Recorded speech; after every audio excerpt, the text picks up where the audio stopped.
అదే RTV app వార్తల్ని క్షణాల్లో చదివే అవకాశం ఉంటుంది. ఒక న్యూస్ పేపర్, ఒక టెలివిజన్ ఛానల్ మీ చేతుల్లో ఎప్పుడూ ఉంటాయి.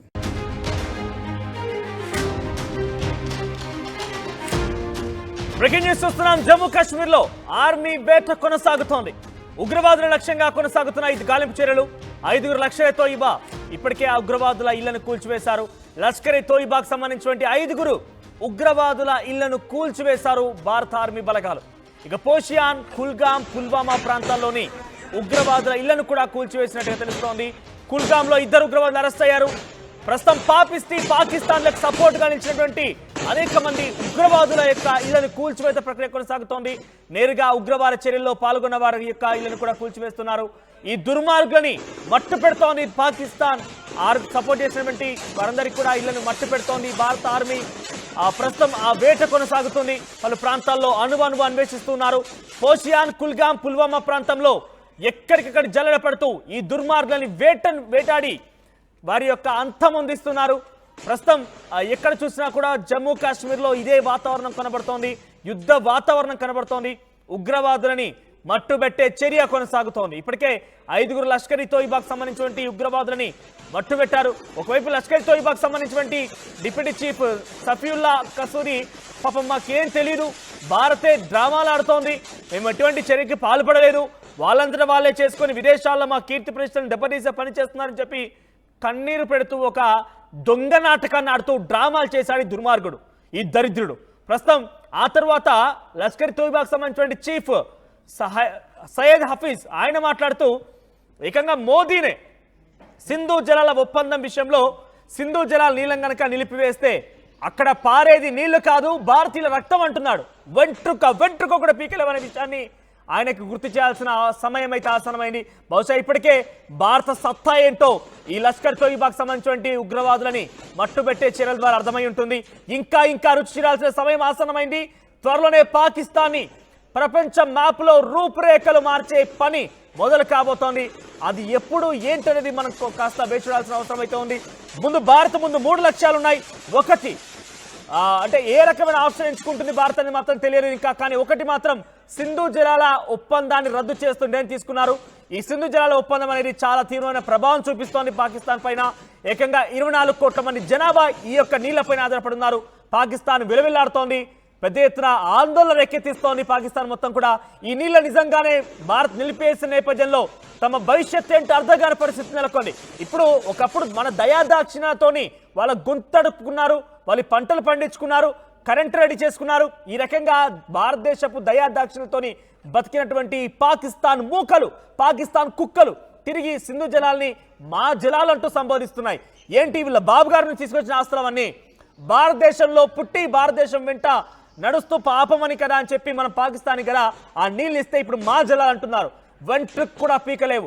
ఏకంగా పాకిస్తానీలు ఏమంటున్నారంటే ఆ సింధు జలాల్లో నీరు కాదు, ఒక నీరుగా నిలిపివేస్తే మీరు రక్తం వేరులై పారుతుందని చెప్పి ఆ దుర్మార్గుడు, ఆ దుష్టుడు, పాకిస్తాన్ కుక్క, ఆ పెంపుడు కుక్క మాట్లాడుతోంది. ఏకంగా ఆ తర్వాత లష్కర్ తోయిబాకు సంబంధించి ఉగ్రవాదులు ఇప్పుడు వేటాడేటువంటి చర్య భారత ఆర్మీ చేస్తుంటే బహుశా ఇప్పటికైనా ఎవరి రక్తం వేరులై పారుతుంది, ఎవరి అంతు చూస్తామని ఇప్పటికైనా వారు తెలియాల్సిన అవసరం అయితే ఉంది. మరోవైపుగా అటు పాకిస్తాన్కి సంబంధించి ఏ రకమైన దాడి చేయబోతోంది ఇండియా అనే దాంట్లో ఒకటి, వాళ్ళు ఏకంగా సింధు జలాల విషయంలో ప్రతిఘటన భాగంగా భారత్ పైన ఏదైనా చర్యలు కనుక తీసుకోవాల్సి వస్తే దాన్ని ప్రతిఘటించడమా, రెండవది POKని పూర్తిగా అక్కడ టెర్రర్ క్యాంప్స్ని పేల్చేసి పాకిస్తాన్ సైన్యాన్ని పంపించేసి దాన్ని పూర్తిగా చేజిక్కించుకోవడమా, ఇక మూడవది ఏకంగా ఇవన్నీ తాళలేక సహించలేక ఉన్నాం కాబట్టి రక్తం మరుగుతోంది కాబట్టి డైరెక్ట్గా పాకిస్తాన్ భూభాగంలోకి వెళ్ళిపోయి పాకిస్తాన్ అంతా చూడమా, ఈ మూడిట్లో ఏరెంచుకోబోతోంది భారత ఆర్మీ అనేది కొంత ఆసక్తి ఎత్తుతోంది. ఒకసారి ఉగ్రవాదుల ఇంటిపై నుంచి ఈ చర్యకు సంబంధించి మరిన్ని అప్డేట్స్ మా ప్రతినిధి సచిన్ అందిస్తారు. సచిన్, ఏంటి ప్రస్తుతం ఉగ్రవాదులను ఏరిపారేసే చర్య కొనసాగుతోంది. ఇప్పటికే 5 లష్కర్ తోయిబాకు సంబంధించి ఉగ్రవాదుల ఇళ్లను కూల్చివేశారు. ఇంకా ఎంతమంది ఉండే అవకాశం ఉంది? ఎటువంటి గాలింపు చర్యలు కొనసాగుతున్నాయి? మనోజ్, ప్రెసెంట్ అయితే మాత్రం మీరు అన్నట్టుగా గాలింపు చర్యలు కొనసాగుతున్నాయి. దాంతోపాటు ఇటు వివిధ రాష్ట్రాల్లో ఇల్లీగల్ ఇమిగ్రెంట్స్ ఉన్న వాళ్ళ దగ్గర నుంచి తీసుకున్న ఇన్ఫర్మేషన్ తో ఇప్పుడు ఈ ఆపరేషన్ కొనసాగుతోంది. మరి ముఖ్యంగా సరిహద్దుల్లో ఉన్న వాళ్ళను పట్టుకునేందుకు ఇన్ఫర్మేషన్ చాలా కీలకంగా మారుతుందనేది ఇంటెలిజెన్స్ వర్గాలకు సంబంధించి చాలా జోరుగా చర్చ జరుగుతుందని సోషల్ మీడియా వినిపిస్తున్న మాట. అంటే ప్రస్తుతం లీగల్ గా ఇమిగ్రెంట్స్ ఉన్న వాళ్ళు కావచ్చు, వేరే నుంచి వస్తున్న ఇన్పుట్స్ కావచ్చు, అట్ ద సేమ్ టైం ఇంకొక చర్చ అయితే జోరందుకుంటుంది. వెస్ట్ బెంగాల్ కి సంబంధించి కూడా రాత్రి ఒక వ్యక్తిని వీళ్ళు తుపాకీతో చూసాము అనే వ్యక్తి సీసీ ఫుటేజ్ కి సంబంధించి మాట్లాడుకుంటున్న పరిస్థితి. వీటన్నిటిని కూడా ప్రస్తుతం నేషనల్ అంటే ఎన్ఐఏకి సంబంధించి ప్రస్తుతం వీటన్నిటిని పరిశీలించడం జరుగుతోంది. ఇలా వస్తున్న ఒక్కొక్క ఇన్పుట్ ని బేస్ చేసుకుని అక్కడ ఆపరేషన్ అయితే స్టార్ట్ చేస్తుంది. మనకు అధికారిక సమాచారం ప్రకారం 5-6 అనే మాట వినిపిస్తోంది, కానీ ఆ లెక్క ఇంకా ఎక్కువ ఉండొచ్చు అంటూ కూడా తెలుస్తోంది. ఎందుకంటే కీలకమైన వ్యక్తులకు సంబంధించినప్పటికీ వాళ్ళని పట్టుకొని అక్కడి నుంచి ఇన్ఫర్మేషన్ సాధించే ప్రయత్నం చేస్తుంది. ఎందుకంటే అంత ఇన్ఫర్మేషన్ కూడా బయటకు వచ్చేస్తాయి, మిగతా వాళ్ళంతా ఒక్కసారిగా అలర్ట్ అయిపోతారు. కాబట్టి కొంత మేరకు మాత్రమే ఇన్ఫర్మేషన్ ని బయటకు పంపించే ప్రయత్నం జరుగుతోంది. మీరు గమనిస్తే కనుక దాదాపుగా కొన్ని కిలోమీటర్ల వరకు కూడా ఎవరిని అలో చేయని పరిస్థితి ఉంది పెహల్గాం కి సంబంధించి పరిసర ప్రాంతాల్లో. అక్కడి వాళ్ళు ఆ బోర్డర్ దాటి ఉండరు.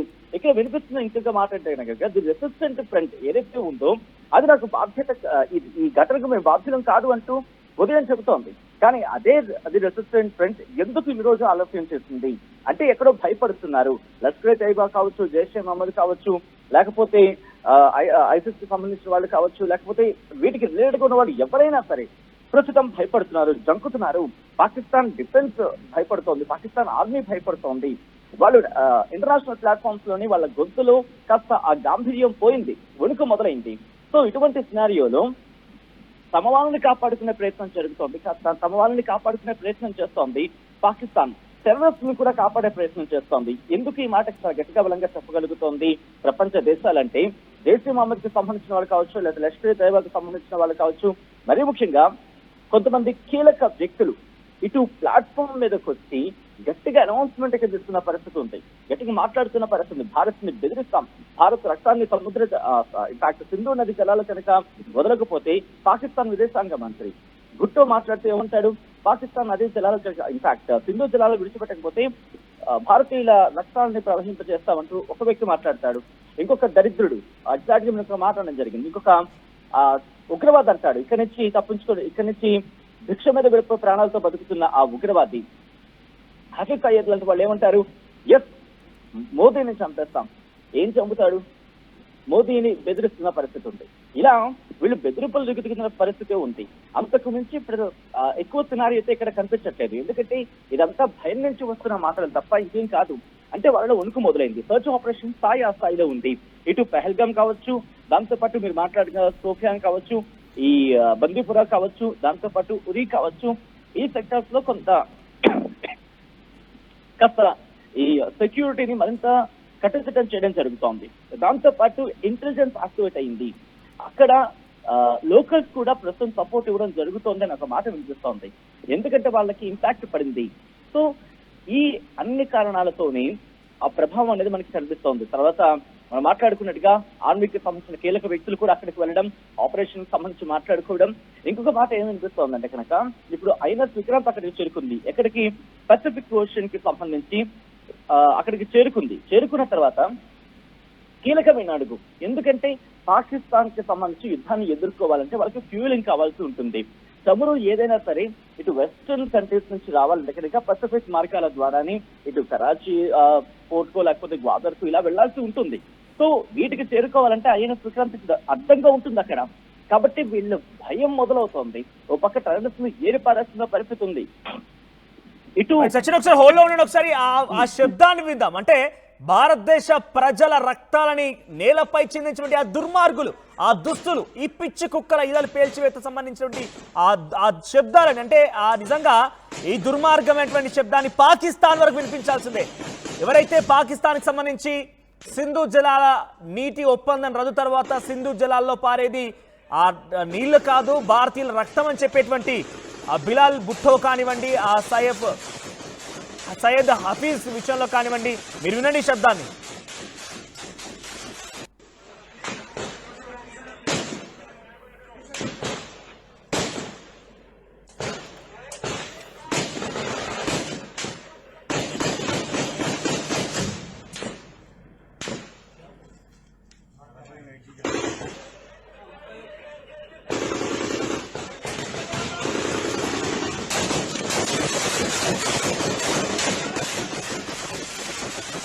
రైట్, విన్నారు కదా ఈ శబ్దం అంతా కూడా భారతీయుల రక్తాన్ని నేలపై చిందించినటువంటి ఆ దుర్మార్గుల ఇళ్లను పేల్చివేసేటువంటి శబ్దాలు. భారత ఆర్మీ వాళ్ళ యొక్క ఇళ్లని తూటాల కింద పూర్తిగా కూల్చివేసినటువంటి దృశ్యాలు, వారిని అదుపులోకి తీసుకున్న దృశ్యాలు, వాళ్ళని హతమార్చిన ఆ శబ్దాలు.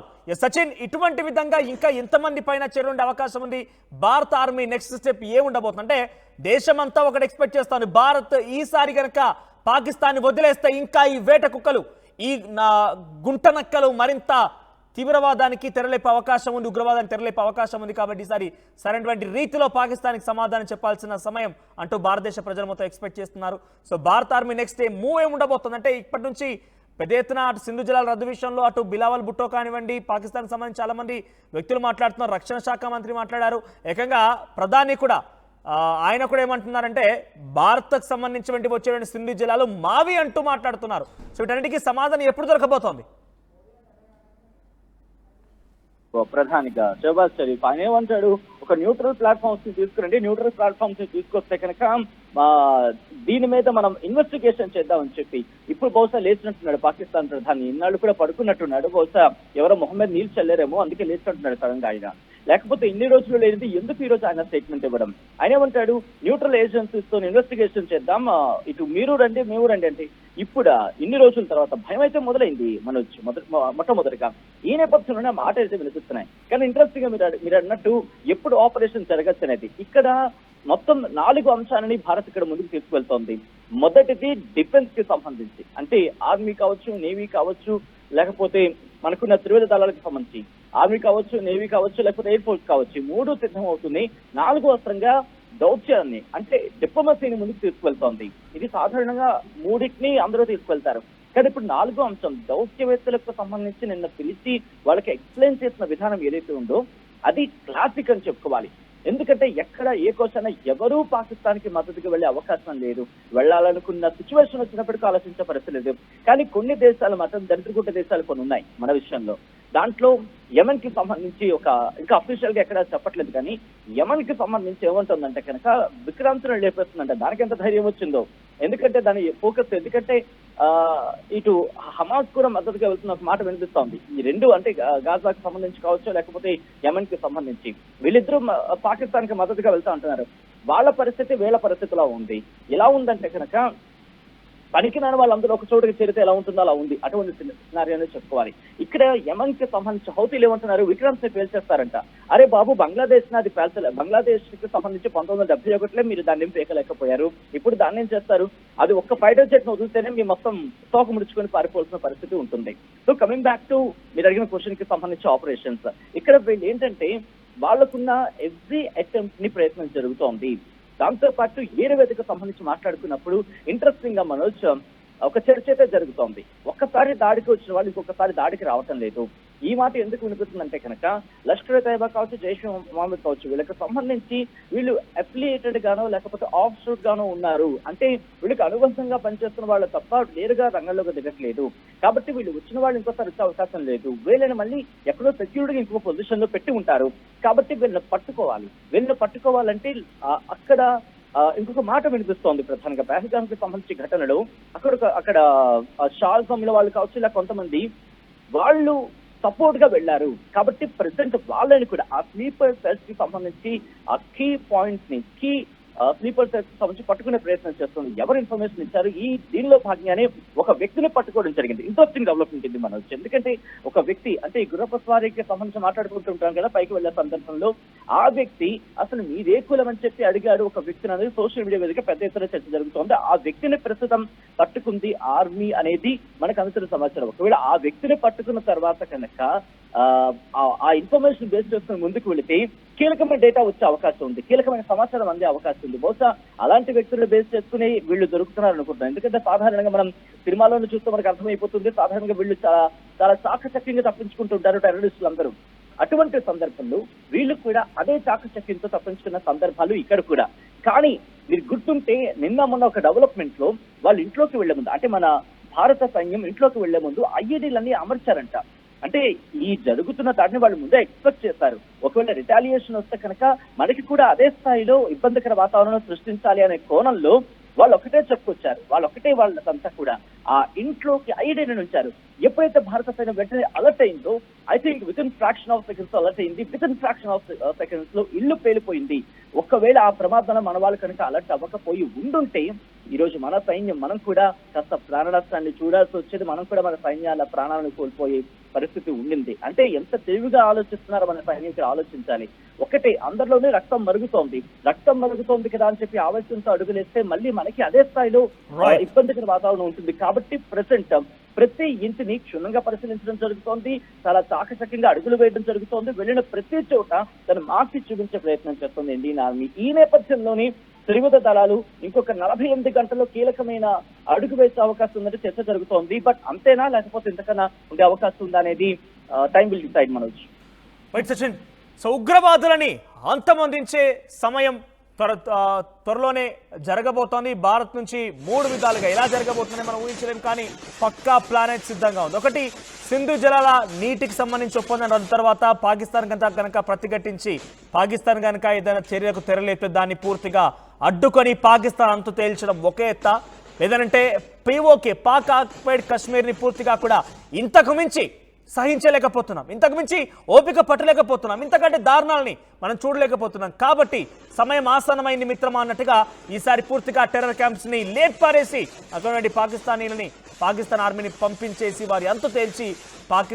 ఆక్యుపైడ్ కాశ్మీర్ని తిరిగి భారత్లో కలిపేసుకోవడమా, లేకపోతే డైరెక్ట్గా ఇక తేల్చుకుందామన్నట్టుగానే పాకిస్తాన్ కూడా వ్యవహరిస్తోంది. కాబట్టి డైరెక్ట్గా పాకిస్తాన్ భూభాగంలోకి వెళ్ళిపోయి ఇక మీ సంగతు చూడడం అనేది చూడాల్సిన అవసరం అయితే ముడిలో ఏ విధానాన్ని అటు భారత్ అవలంబిస్తూ చూడాల్సిన అవసరం అయితే ఉంది.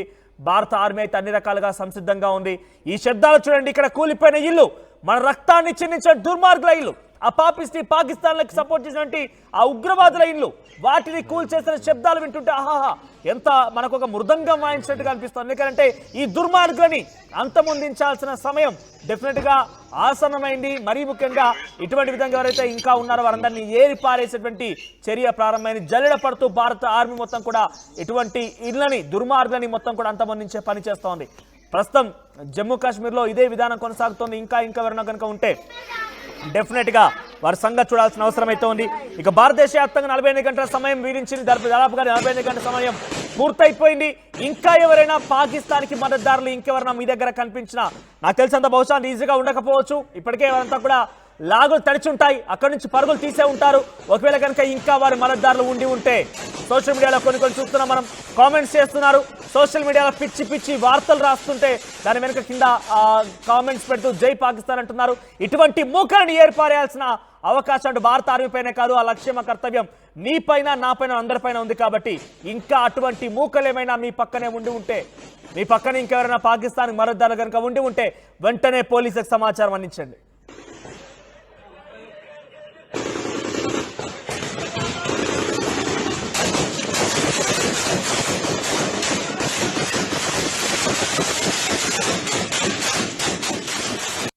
మరిన్ని వీడియోస్ కోసం ఛానల్ ని సబ్స్క్రైబ్ చేయండి. లేటెస్ట్ అప్డేట్స్ కోసం వాట్సాప్ ఛానల్ ని ఫాలో చేయండి. అండ్ లింక్ డిస్క్రిప్షన్ లో ఉంది.